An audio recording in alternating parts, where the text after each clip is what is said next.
আসসালামু আলাইকুম প্রিয় দর্শক, আজকে আপনাদেরকে দেখাবো আমাদের দ্বীপ জেলা ভোলা সদরের একটি গ্রামের দৃশ্য। আপনারা দেখতেই পাচ্ছেন, অসাধারণ একটি দৃশ্য।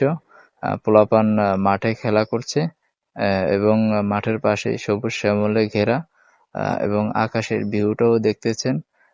আপনারা আরো দেখতেছেন যে কৃষি ফলন আমাদের যেটা বাংলাদেশের ঐতিহ্য, এবং চারপাশে দেখতেছেন সবুজ গাছ, সবুজ শ্যামল।